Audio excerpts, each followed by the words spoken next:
Muy buenas tardes, hermanos y hermanas. Maranata, Cristo viene. Hoy vamos a estudiar un poco el origen de la ramera unida con la bestia. Y vamos para ello a estudiar pasajes bíblicos que tienen relación estrecha con la aparición del papado y con la historia del papado y la historia de la iglesia.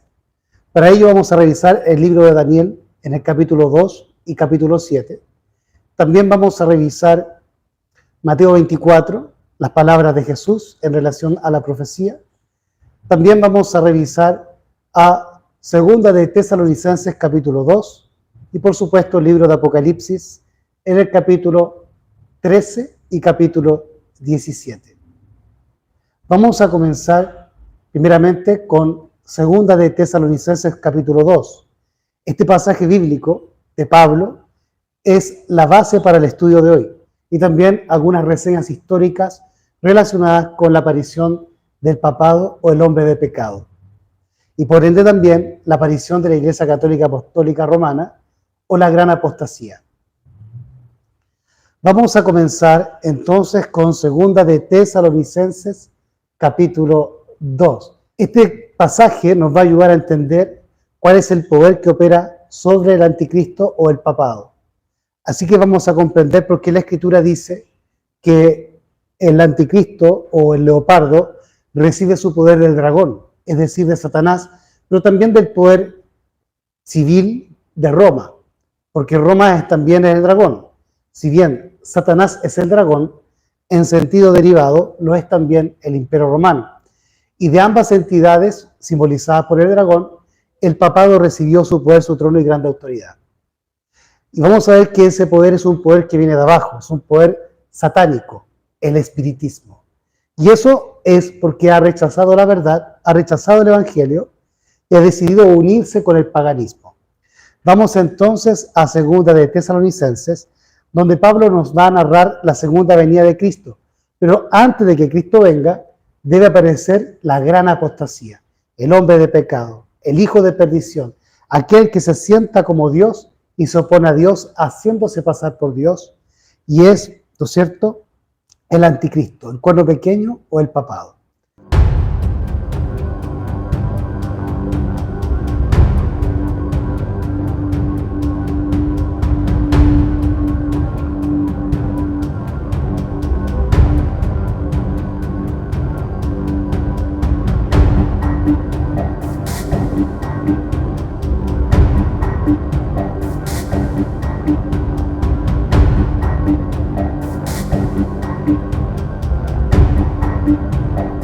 Así, Segunda de Tesalonicenses, capítulo 2, versículo 1 al versículo 12.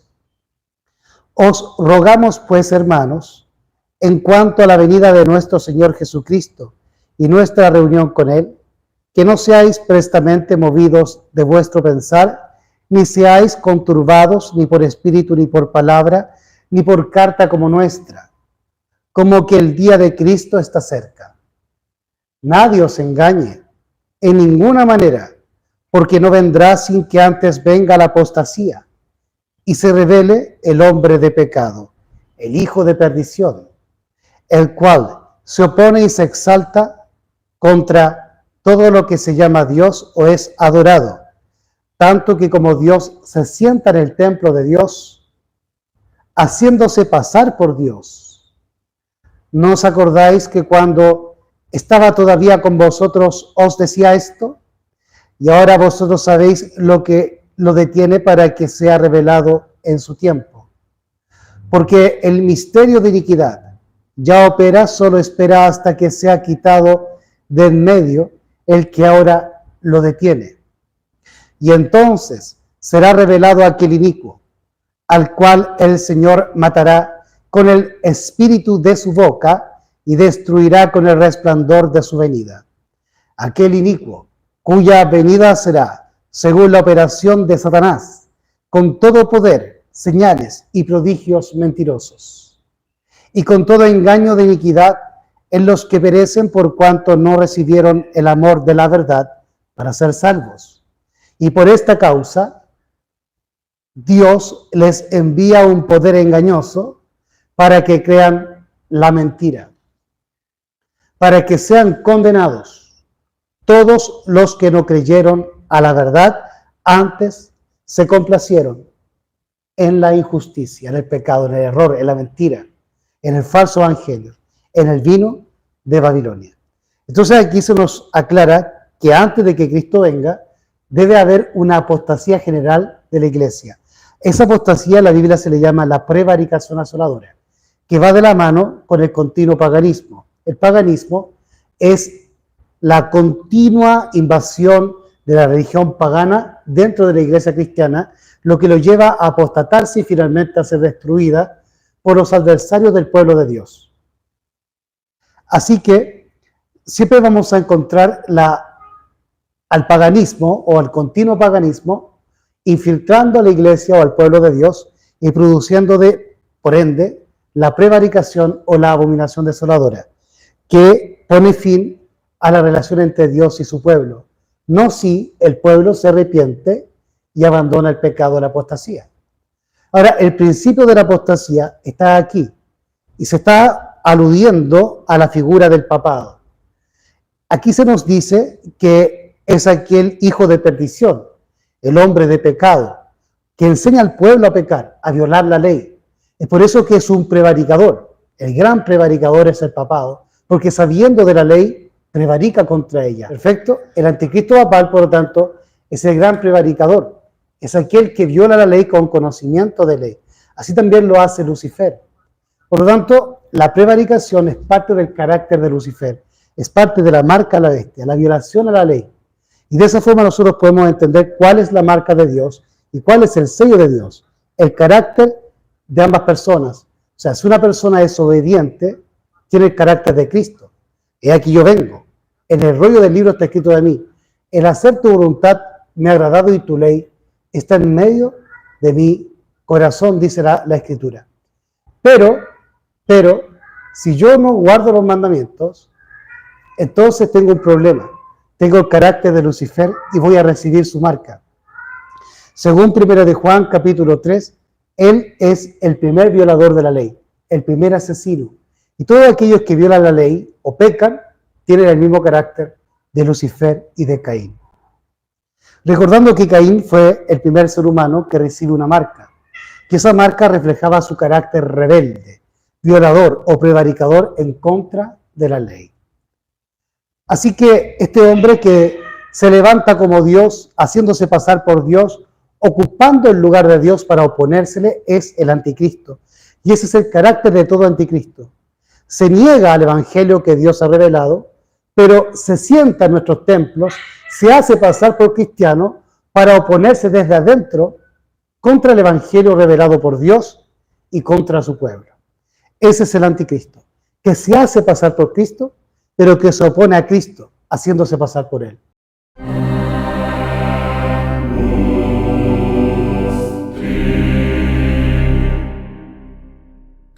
O siervo de él.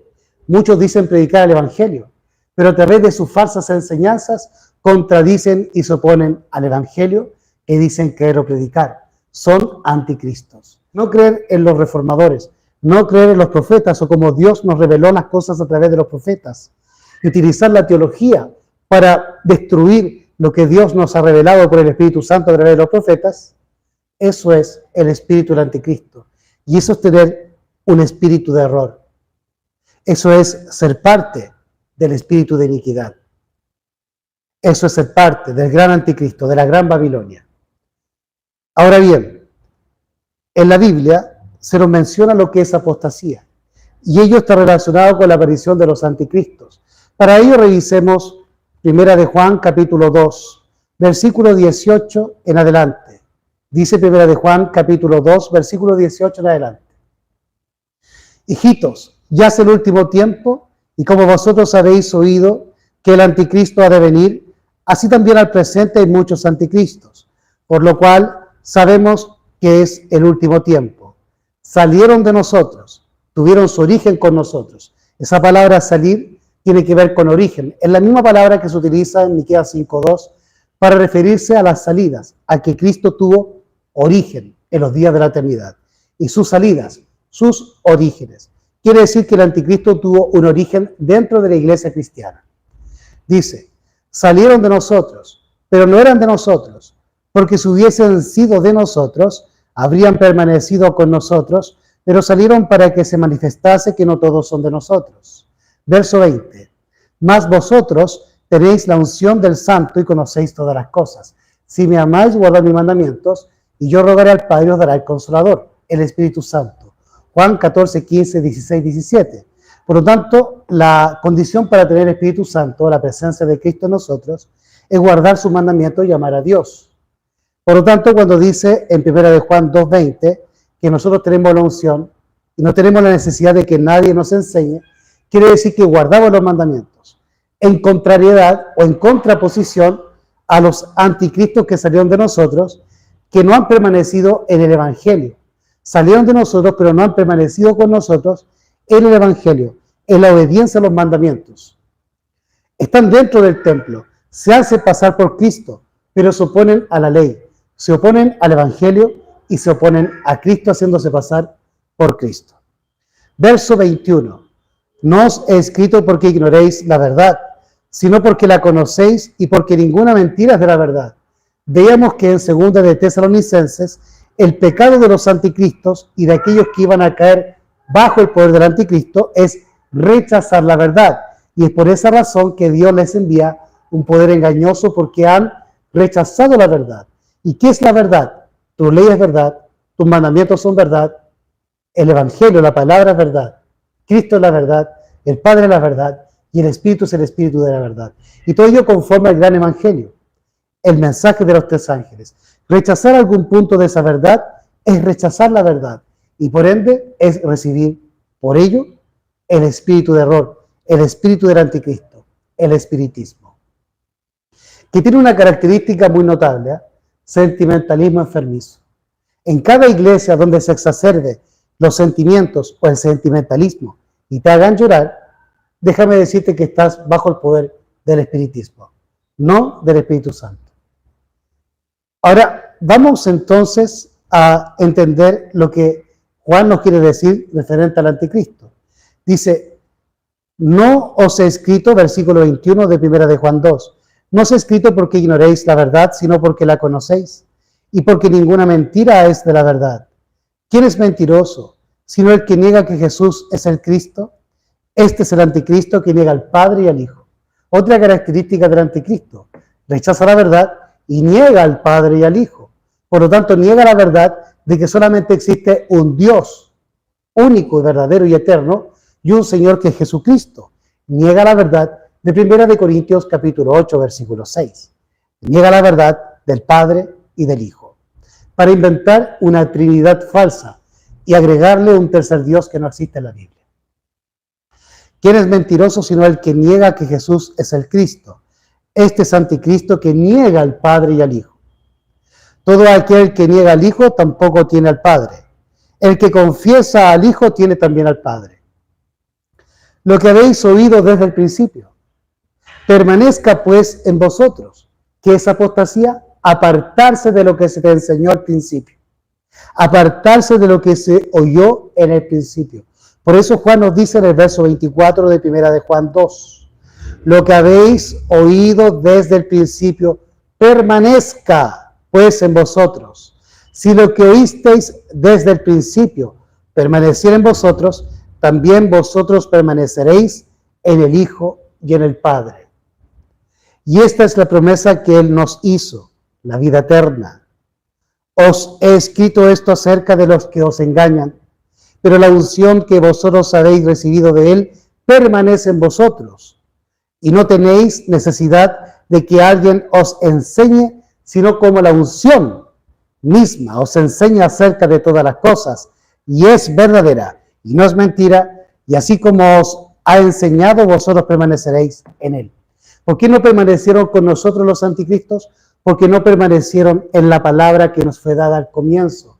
Se apostataron, abandonaron la verdad. Ahora, se origina con ello el anticristo, la apostasía, la prevaricación. Se apartan del verdadero evangelio y se está uniendo a este gran movimiento ecuménico, que es un movimiento anticristiano, que se opone a Cristo, pero se hace pasar por religioso, se hace pasar por Cristo. También nos dice que el anticristo niega al Padre y al Hijo, que rechaza la verdad y no tiene la unción del Espíritu Santo porque no guarda sus mandamientos. Pero nosotros que le amamos y guardamos sus mandamientos, que estamos en su pacto, tenemos la unción del Santo, la unción del Espíritu Santo, y Él nos enseña y nos recuerda todas las cosas, como dice Juan 14, 26. Tenemos al Padre y al Hijo morando en nosotros, como lo dice Juan capítulo 14, versículos 17 al versículo 21. Del capítulo 14 de Juan. Bueno, también nos dice que esa unción nos enseña todas las cosas. El Espíritu Santo, Cristo en nosotros, nos enseña todas las cosas. Y no tenemos necesidad de que otro nos enseñe. Pero las personas que están en la Trinidad, las personas que están en el pecado, las personas que están en el falso evangelio, necesitan y requieren seguir a hombres como Hugo Gambetta, para que estos pastores les enseñen las cosas que debiera ser que el Espíritu Santo les enseñe. Pero ¿por qué el Espíritu Santo no les está enseñando a esta gente y tienen la necesidad de correr detrás de los fariseos o de los rabinos mundanales modernos? ¿Por qué la persona tiene necesidad hoy de ir tras estos pastores mundanales? Porque no tiene el Espíritu Santo, ya que no guarda los mandamientos. Ha sido engañada y necesita volverse al Señor, temerle y recibir el don del Espíritu Santo para permanecer en la verdad, siguiendo a Cristo y no a los anticristos, no a los pastores ni teólogos que levantan un falso Cristo y un falso evangelio a través de la filosofía o la teología o a través de la tradición humana. Como hemos visto, estos anticristos iban a cambiar también el evangelio y por ende la gracia, y esa gracia la iban a convertir en libertinaje, según Judas capítulo 1, versículos 3 y 4, a lo cual Dios nos llama a contender abiertamente contra estos engañadores que introducen la suposición de que la gracia de Cristo abre la puerta al pecado o al libertinaje. Leamos lo que dice el versículo 3 y 4 de Judas. Amados, por la gran solicitud que tenía de escribiros tocante a la común salvación, me ha sido necesario escribiros exhortándoos que contendáis ardientemente por la fe que ha sido una vez dada a los santos, la fe que oímos desde el principio, la que los anticristos abandonaron. Porque ciertos hombres han entrado encubiertamente, los cuales desde antes fueron ordenados para esta condenación, hombres impíos que cambian la gracia de nuestro Dios en libertinaje, negando al único Señor Dios y a nuestro Señor Jesucristo. Estos son los nicolaitas. Los que tienen la doctrina de los nicolaitas cambian la gracia de Cristo en libertinaje. Es decir, le enseñan al pueblo a pecar, a violar la ley, ya que no están bajo la ley, sino bajo la gracia. Esos son los anticristos. Esos son los nicolaitas a los cuales Cristo aborrece. Vamos entonces a entender que, por lo tanto, como vemos, el anticristo recibe distintos nombres.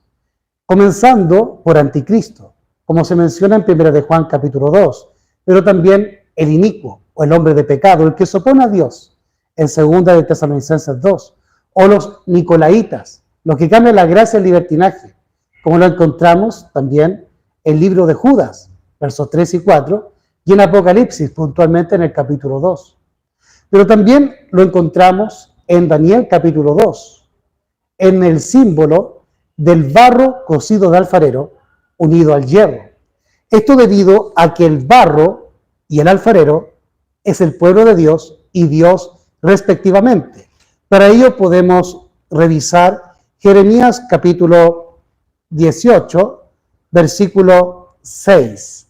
Jeremías capítulo 18, versículo 6. Dice allí la palabra de Dios. Dice, no podré yo hacer de vosotros como este alfarero, oh casa de Israel, dice Jehová, he aquí como el barro en la mano del alfarero, así sois vosotros en mi mano, oh casa de Israel. Por lo tanto, el pueblo de Israel, el pueblo de Dios, la iglesia, es el barro y Dios es el alfarero. Y la profecía en Daniel 2 indica que el hierro, Roma, el paganismo, se iba a mezclar con el barro, con la iglesia. Y esa unión de lo civil con lo religioso y va a dar por resultado la aparición del Papa y la prevaricación o la apostasía de la Iglesia, convirtiéndose de una mujer pura a una gran ramera, la madre de las rameras, quienes también van a seguir el mismo ejemplo de su madre, de la Iglesia Católica. Las iglesias protestantes o el falso profeta, la imagen de la bestia, que va a actuar igual que su madre, abandonando el Evangelio para unirse con el mundo y el Estado, y de esa forma llevar adelante la gran apostasía o la apostasía general que debía venir previo a la segunda venida de Jesús, según segunda de Tesalonicenses 2, desde el versículo 1 al versículo 12, donde todas estas denominaciones, por haber rechazado la verdad, Dios entonces les envía y ellas reciben un poder engañoso para que crean en la mentira, el espiritismo. Y ese espiritismo es el que aparece en acción y poder en Apocalipsis capítulo 13, desde el versículo 11, en adelante, en referencia a la acción que debe realizar en este mundo el falso profeta o las iglesias cristianas apóstatas. Así que, hermanos, entendemos que el anticristo ha recibido distintos nombres. Y en Daniel capítulo 7, a esa unión del barro con el hierro, se le denomina el cuerno pequeño, que surge luego que el imperio romano cae y se divide en 10 tribus.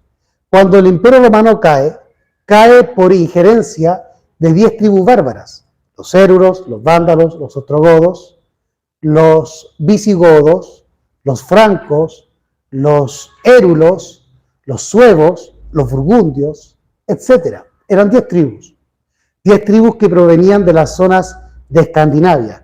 Y producto de una inundación acaecida por allá por el año 400 después de Cristo, se vieron obligados a centralizarse en el medio de Europa. Una vez en el medio de Europa, tuvieron contacto con el imperio romano de aquel entonces. Y fue Odoacro, el rey de los érulos, quien en el año 476 eliminó al último emperador de Roma, Rómulo Augustulo, deponiéndolo y entregándole una pensión de por vida. Y producto de una inundación acaecida por allá por el año 400 después de Cristo, se vieron obligados a centralizarse en el medio de Europa. Una vez en el medio de Europa, tuvieron contacto con el imperio romano de aquel entonces. Y fue Odoacro, el rey de los érulos, quien en el año 476 eliminó al último emperador de Roma, Rómulo Augustulo, deponiéndolo y entregándole una pensión de por vida. Y es sacado así el emperador. De esa forma es quitado a aquel que lo detiene. ¿Quién detenía a quién? El emperador. Detenía la aparición del papado. El papado, como tú lo conoces hoy, no podría haber gobernado si aún permaneciese en el poder el emperador de Roma. De manera que la fase romana del emperador, la sexta cabeza de la bestia de Apocalipsis 17, debía desaparecer. Entendiendo que cuando Juan escribió el Apocalipsis, él estaba viviendo en los días de la sexta cabeza de Apocalipsis 17, o de la bestia de Apocalipsis 17, el imperio romano. 5 habían caído. Mencionamos esos 5, ¿verdad? Los reyes, los cónsules, están los reyes, los cónsules, luego viene el decemvirato, luego vienen los dictadores, el triunvirato, y luego viene la sexta cabeza, que era el emperador de Roma.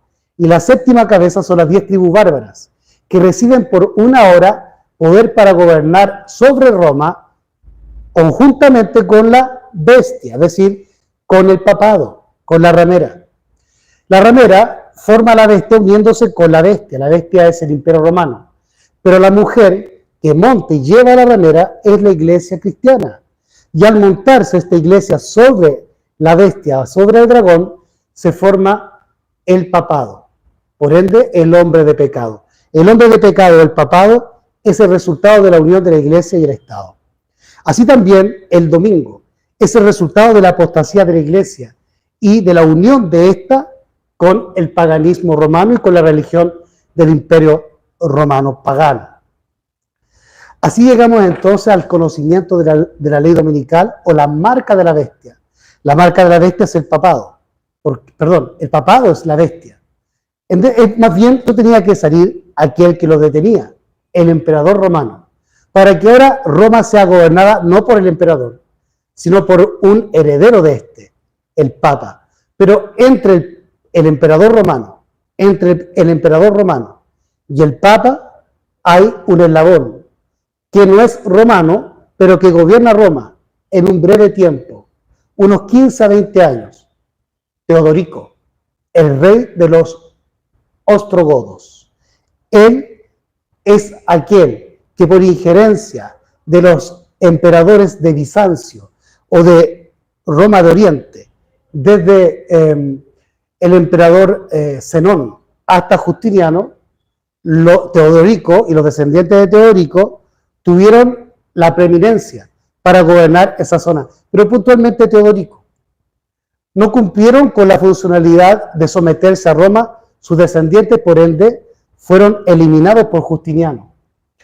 Y Justiniano finalmente destruye a los ostrogodos en el año 538 y le entrega los terrenos de Roma al Papa, o más bien, el Papa Vigilio, que es el que gobernaba aquel entonces, se hace finalmente en solitario de los terrenos o los límites del antiguo Imperio Romano, puntualmente el Regnum Italiae, que es la zona del Reino de Italia.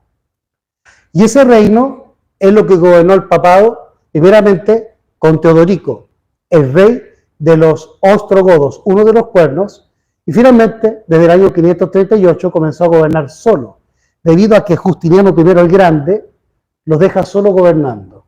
Y este se devuelve a Bizancio, a Constantinopla, lo que hoy en día es Estambul.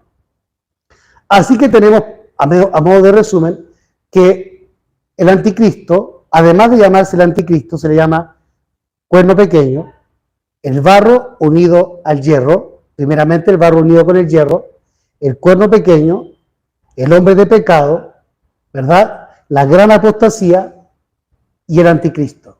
También los nicolaitas. Son distintos nombres que reciben, o si bien el anticristo en forma personal, hablando del papado, o en su conjunto, el resto de anticristos que como el papa se levantan contra el evangelio para oponerse a Cristo, haciéndose pasar por Cristo dentro de la iglesia. Y arrastrar así a muchas personas al error y a la apostasía.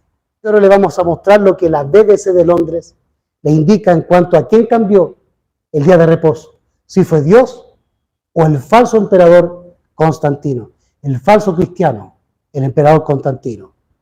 Vamos entonces a revisar lo que la BBC de Londres nos indica. Ahí tenemos la página de la BBC de Londres. Como hace 1700 años nacieron los domingos, como lo conocemos. BBC News. Y ahí tenemos la imagen de Constantino. Fue el emperador Constantino el Grande quien dio el primer paso oficial para que los domingos se convirtieran en lo que son. Hace 1700 años, los domingos empezaron a ser lo que hoy son en la mayoría de los países del mundo, un día de descanso. Ese es uno de esos datos que, si te dejas llevar por la curiosidad, te conducen a enterarte de muchas otras cuestiones interesantes. Empecemos siendo exactos. Todo empezó el 7 de marzo del año 321, es decir, hace 1 milenio y 7 siglos y una semana. Esto fue escrito en el año 2021, esta noticia, o este artículo. Después dice acá, vamos a bajar un poquito, dice, vamos a bajar aquí, dice, ¿por qué el martes después del lunes? Siglos después, los romanos nombraron los días en honor a sus dioses y los organizaron de acuerdo con un elaborado sistema de horas planetarias, según el cual cada hora del día estaba gobernada por una deidad. La que gobernaba la primera hora de un día le daba su nombre. Suena enredado, pero el resultado te será sumamente familiar. 10 solaris, día del sol. 10 lunae, día de la luna. 10 martis, día de Marte. 10 mercuri, día de Mercurio. 10 jovis, día de Júpiter. 10 veneris, día de Venus. 10 saturni, día de Saturno. Los dioses de los 7 días de la semana, mosaico en la casa del planetario, año 117 al año 138. En la mayoría de los idiomas basados en el latín, los nombres de los días de la semana aún revelan esta conexión con los planetas clásicos, lunes, martes, miércoles, jueves y viernes. Pero sábado y domingo no. Aunque sábado empieza parecido a Saturno, viene de la palabra hebrea Shabbat, que significa reposo o reposar. Y el domingo también tiene raíces religiosas, solo que con un culto relativamente más reciente, el Dominicus. Entonces los católicos malinterpretan el texto diciendo que el día del Señor es el domingo porque en él resucitó, pero la Biblia no nos deja ningún mandamiento de que tenemos que guardar el domingo de medio del sábado porque Cristo haya resucitado en ese día. No aparece ningún mandamiento en la Biblia. Ahora, lo único que aparece en la Escritura es cuando Cristo dice que el Señor es Señor aún del sábado.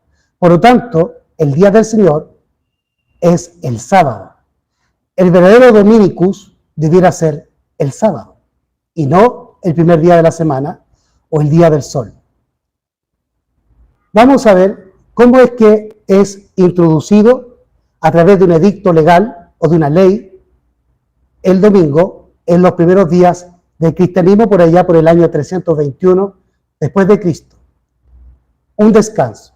Además de la semana con todos sus días nombrados y organizados, el brillante concepto del día de descanso también había existido durante milenios.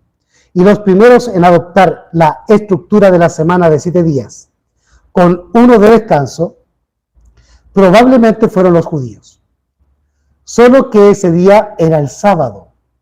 Pero ese 7 de marzo del año 321, después de Cristo, el emperador romano Constantino el Grande, que jamás se convirtió en cristiano, sino que combinó la religión pagana con el cristianismo, dando origen a la Iglesia Católica Apostólica Romana, hace el cambio cumpliendo así la profecía que el cuerno pequeño pensaría en cambiar los tiempos y la ley.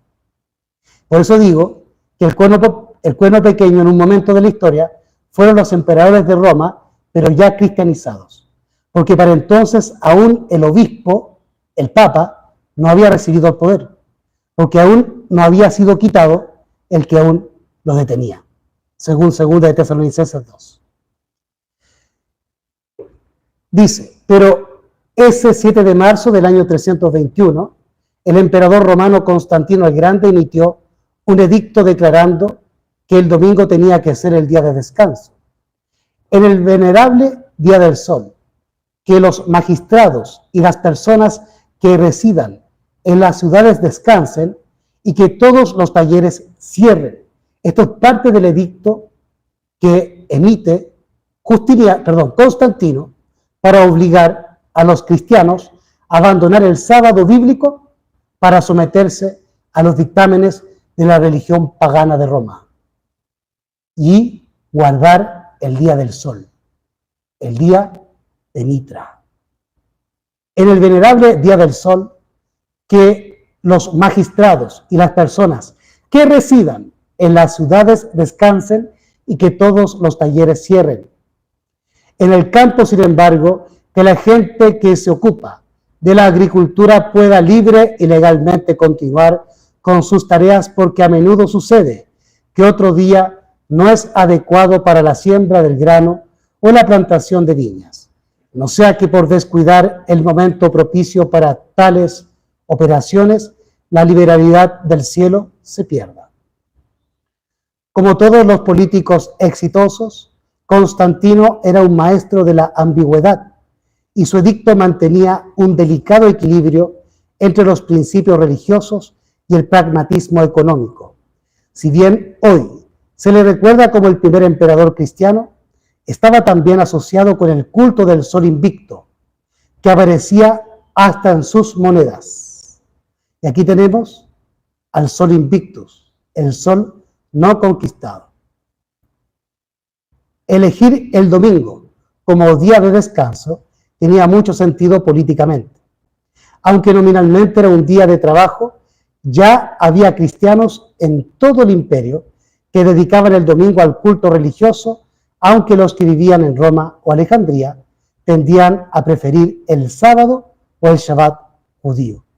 Esto demuestra que habían cristianos que guardaban el sábado en los primeros días del cristianismo, sobre todo la gente que vivía en Roma y en Alejandría. Esto está escrito por la BBC de Londres, gente del mundo, no es una página adventista. Así que tenemos evidencia histórica de que el pueblo de Dios guardaba el sábado y que la iglesia cristiana, por la apostasía y por su unión con el imperio romano, el barro unido con el hierro, cambió el día de reposo del sábado al domingo. Y ese domingo es la celebración al sol invictus, o sea, es parte del paganismo. Pero no solamente el mundo nos advierte que la primera iglesia o la iglesia verdadera guardaba el sábado, sino que las escrituras lo corroboran. Para ello vamos a Juan capítulo 22, Lucas. Este fue a Pilato, Lucas 23, 52. Este fue a Pilato y pidió el cuerpo de Jesús y bajándolo lo envolvió en una sábana y lo puso en un sepulcro abierto, en una peña, en el cual aún nadie había sido puesto. Y era el día de la preparación y estaba para comenzar el sábado. Y las mujeres que habían venido con él, con Jesús, desde Galilea, también lo acompañaron y vieron el sepulcro y cómo fue puesto su cuerpo. Y regresando prepararon especias aromáticas y ungüentos y reposaron el sábado conforme al mandamiento. Por lo tanto, estas primeras cristianas, dentro de las cuales estaba su propia madre y sus discípulas más queridas, guardaron el sábado, incluso, permitieron que el cuerpo del Señor, entre comillas, comenzara a marchitarse, aunque no ocurrió. Pero ellas prefirieron dejar el cuerpo ahí, pero respetar el sábado conforme al mandamiento. Y ya eran cristianos. Por lo tanto, vemos que Cristo no les enseñó a los cristianos a quebrantar el sábado. De hecho, Cristo en Mateo capítulo 5 dice: no penséis que he venido a abolir la ley o los profetas. No he venido a abolir, sino a cumplir. De cierto os digo, que hasta que pase el cielo a la tierra, ni una tilde ni una jota pasará de la ley, hasta que todo sea cumplido. Jesús no nos vino a abolir la ley, sino a enseñarnos a guardarla, incluyendo el sábado. Jesús no violó el sábado. Lo que Jesús violó fue la forma en que los rabinos, los fariseos, habían hecho del sábado una tradición fariseica. Eso es lo que él violó. Lo que Cristo vino a enseñarnos es a cómo se debe guardar realmente el sábado. Trabajar como el Padre y el Hijo por los demás. Ayudar al pobre, a la viuda y al huérfano. Y enseñar el Evangelio a los que están en tinieblas. Y dar vida a los muertos y alimento al hambriento. Si tú haces eso en sábado, tienes el carácter y el sábado de Cristo. Bueno, entonces luego en Hechos de los Apóstoles encontramos otra evidencia en el capítulo 13. Hechos capítulo 13, versículo 41 en adelante. Dice allí, hablando de los gentiles que se reunían en las sinagogas los sábados, dice el versículo 42, y cuando los judíos salieron de la sinagoga, los gentiles le rogaron que el sábado siguiente les predicasen estas palabras. Y despedida la congregación, muchos de los judíos y de los religiosos prosélitos siguieron a Pablo y a Bernabé, quienes hablándoles les persuadían a que permaneciesen en la gracia de Dios. Verso 44. Y el sábado siguiente se reunió casi toda la ciudad para oír la palabra de Dios. Pero cuando los judíos vieron las multitudes de gentiles, se llenaron de celos y se oponían a lo que Pablo decía, contradiciendo y blasfemando. Por lo tanto, los primeros cristianos se reunían con los judíos en las sinagogas a escuchar a Pablo hablar de la gracia del Evangelio de Cristo. Así también aparece en Hechos capítulo 16, versículo 11 al versículo 13. Zarpando pues, Hechos 16, 11 al 13. Zarpando pues de Troas, fuimos rumbo directo a Samotracia y al día siguiente a Neápolis, y de allí a Filipos, que es la ciudad principal de la provincia de Macedonia, y una colonia. Y estuvimos en aquella ciudad algunos días. Y el día sábado salimos de la ciudad junto al río, donde solían hacer oración, y sentándonos, hablamos a las mujeres que se habían reunido. De manera que la Biblia, como la BBC News o la BBC de Londres y la historia, nos evidencian que fue Constantino, Eusebio y los papas los que cambiaron la ley de Dios y el día de reposo del sábado al domingo, levantándose con el poder del anticristo, rechazando la verdad y recibiendo un poder engañoso, el espiritismo, para engañar y ser engañados, y llevar al resto de cristianos a la perdición y al pecado, introduciendo así la doctrina de Balaam y la doctrina de los nicolaitas, y erigiéndose así la iglesia de Jezabel, la prostituta, la gran ramera. Vamos a terminar de leer 2 párrafos del libro El conflicto de los siglos, en el capítulo 3, y así finalizaremos el estudio de este día. Dice: el espíritu de concesión al paganismo fomentó aún más el desprecio de la autoridad del cielo. Repito, el espíritu de concesión al paganismo fomentó aún más el desprecio de la autoridad del cielo. Obrando por medio de directores inconversos de la iglesia, Satanás atentó también contra el 4º mandamiento y trató de echar a un lado el antiguo sábado, el día que Dios había bendecido y santificado. Génesis capítulo 2, versículos 2 y 3. Para colocar entonces en su lugar el día festivo observado por los paganos como el venerable Día del Sol, el domingo, el primer día de la semana. Este intento no se hizo al principio abiertamente. En los primeros siglos, el verdadero día de reposo, el sábado, había sido guardado por todos los cristianos, como lo vimos a través de la BBC News y a través de Hechos de los Apóstoles, capítulo 13 y 16. En los primeros siglos, el verdadero día de reposo, el sábado, había sido guardado por todos los cristianos, los cuales, siendo celosos de la honra de Dios y creyendo que su ley es inmutable, respetaban escrupulosamente la santidad de sus preceptos. Pero Satanás procedió con gran sutileza por medio de sus agentes para llegar al fin que se propusiera. Para llamar la atención de las gentes hacia el domingo, fue declarado día de fiesta en honor de la resurrección de Cristo, cosa que no aparece en la Biblia. Es una tradición farisea. Se celebraban servicios religiosos en ese día. No obstante, se le consideraba como día de recreo y seguía guardándose piadosamente el sábado, con el fin de preparar el terreno para la realización de sus fines. Satanás indujo a los judíos, antes del advenimiento de Cristo, a que recargasen el sábado con las más rigurosas exacciones, de modo que su observancia fuese una pesada carga. Aprovechándose luego de la falsa luz bajo la cual lo había hecho considerar, hízolo despreciar como institución judaica. Mientras que los cristianos seguían observando generalmente el domingo como día de fiesta alegre, el diablo los indujo a hacer del sábado un día de ayuno, de tristeza y de batimiento para hacer patente su odio al judaísmo. Repito, Satanás indujo a los judíos antes del advenimiento de Cristo a que recargasen el sábado con las más rigurosas exacciones, de modo que su observancia fuese una pesada carga. Aprovechándose luego de la falsa luz bajo la cual lo había hecho considerar, hízolo despreciar como institución judaica.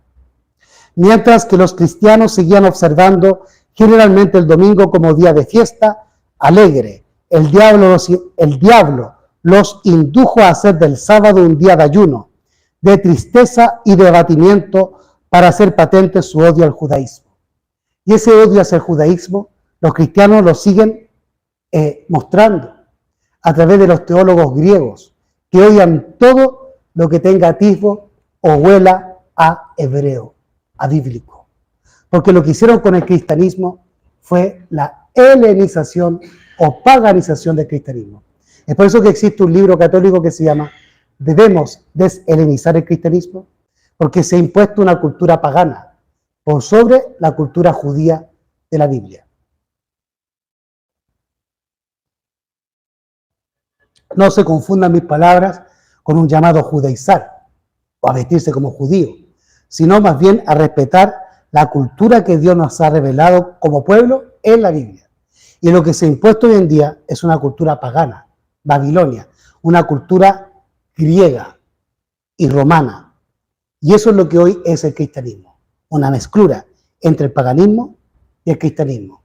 Barro cocido de alfarero unido con el hierro. A principios del siglo IV, el emperador Constantino expidió un decreto que hacía del domingo un día de fiesta pública en todo el Imperio Romano. El Día del Sol fue reverenciado por sus súbditos paganos y honrado por los cristianos, pues era la política del emperador conciliar los intereses del paganismo y del cristianismo, que se hallaban para entonces en pugna. Los obispos de la Iglesia, inspirados por su ambición y su sed de dominio, le hicieron obrar así, pues comprendieron que si el mismo día era observado por cristianos y paganos, estos llegarían a aceptar nominalmente el cristianismo y ello redundaría en beneficio del poder y de la gloria de la Iglesia. Pero a pesar de que muchos cristianos piadosos fueron poco a poco inducidos a reconocer cierto carácter sagrado al domingo, no dejaron de considerar el verdadero sábado como el día santo del Señor, ni de observarlo en cumplimiento del cuarto mandamiento.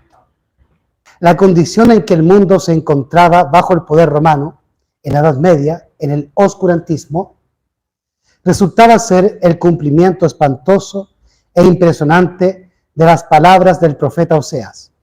Mi pueblo fue destruido por falta de conocimiento, por cuanto tú has rechazado con desprecio el conocimiento de Dios, yo también te rechazaré. Puesto que te has olvidado de la ley de tu Dios, me olvidaré yo también de tus hijos. No hay verdad, no hay misericordia y no hay conocimiento de Dios en la tierra. No hay más que perjurio y mala fe, y homicidio, y hurto y adulterio.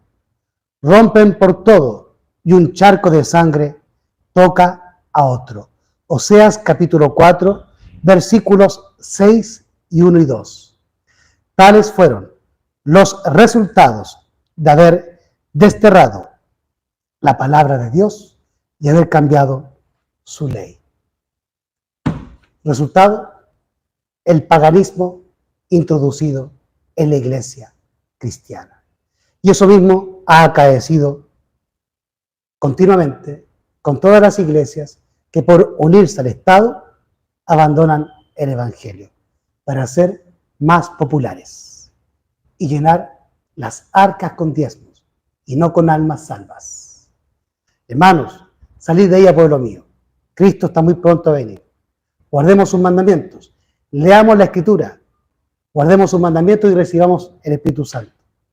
Y así nos prepararemos para la venida de Cristo y no seremos engañados por estos falsos apóstoles, por estos anticristos que se hacen pasar por Cristo para oponerse a Cristo y a su evangelio desde adentro de la iglesia. Pues salieron de nosotros, pero no eran de nosotros. No permanecieron en el evangelio, ni en la verdad que se nos predicó en el comienzo. Que el Señor les bendiga, que tengan un feliz sábado y recuerden siempre, Maranata, que Cristo ya viene.